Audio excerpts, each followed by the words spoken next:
का हमारे YouTube channel पे। तो आज हम करने वाले हैं हार्वर्ड गार्डनर की इंटेलिजेंस थ्योरी।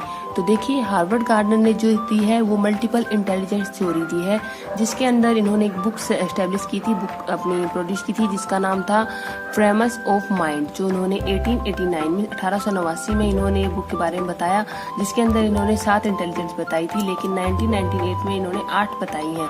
और NCERT ने भी 8 को ही वैलिड माना है। और NCERT ने अभी तक जो 2000 में इन्होंने एक अस्तित्ववादी और बताई थी, जिसमें संत महात्मा होते हैं, इन्होंने अभी तक इसको NCERT में शामिल नहीं किया। इसलिए अभी प्रेजेंट में कोई क्वेश्चन पूछो तो उसके अंदर आप बताएंगे हार्वर्ड गार्डनर की 8 मल्टीपल थ्योरी है। देन इसी तरह से फर्स्ट ऑफ ऑल आता है आपका लॉजिकल मैथमेटिकल इंटेलिजेंस, जिसके अंदर हम इसको बोलते हैं गणितज्ञ। जो आपकी इंटेलिजेंस होती है वो गणितज्ञ बुद्धि बोलते हैं, जिसके अंदर आपके गणितज्ञ हो जाते हैं, मैथमेटिकल्स वाले जो होते हैं सब आ जाते हैं।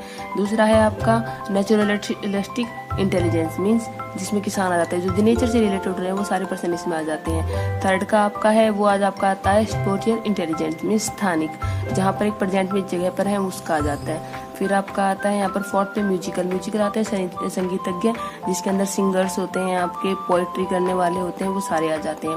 फिर फिफ्थ पे आपका आता है वो आते हैं आपके लिंग्विस्टिक, जो भाषा होती हैं उसके बारे में, जैसे आपकी लैंग्वेजेस हैं हिंदी इंग्लिश, उनके बारे में बताते हैं। इसी तरह 6 पर आपका आता है बॉडली काइनेटिक्स मीन्स जो आपके हाथों वाले शरीर के जो सेंस हैं उनसे जो काम हो रहा है उसके अकॉर्डिंग, जैसे आपका जहाज चलाने वाले हवाई जहाज चलाने वाले जो पायलट होते हैं वो हो गए।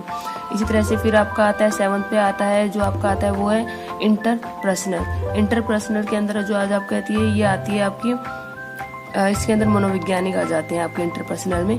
नंबर 8 पर आता है इंट्रापर्सनल के अंदर होता है सेल्फ, खुद के बारे में बातें होती हैं, ठीक है। तो ये चीजें हो जाती हैं। इसी के साथ अब हम करेंगे स्पीयरमैन की 2 फैक्टर थ्योरी। स्पीयरमैन ने 2 फैक्टर दी है, जिसका है एक है जनरल और है स्पेसिफिक। जनरल होती है सामान्य, स्पेसिफिक होती है विशिष्ट, मीन्स अलग तरह से। इस तरह से थॉर्नडाइक ने 3 टाइप्स ऑफ इंटेलिजेंस दी है। तो इसके अंदर इन्होंने 3 टाइप्स जो बताई हैं वो देखिए, थॉर्नडाइक ने पहली बताई है सोशल इंटेलिजेंस, दूसरी है कंक्रीट इंटेलिजेंस और तीसरी है एब्स्ट्रैक्ट इंटेलिजेंस। तो जो सोशल इंटेलिजेंस होती है उसके अंदर जो होती है समाज की ज़्यादा फिक्र करते हैं वो लोग, और कंक्रीट इंटेलिजेंस में जो हमारे सामने होता है हम उसके बारे में सोचते हैं, और जो आपका एब्स्ट्रैक्ट आता है इसमें जो हमारे सामने नहीं होती चीज़ें हम उसके बारे में सोचते हैं।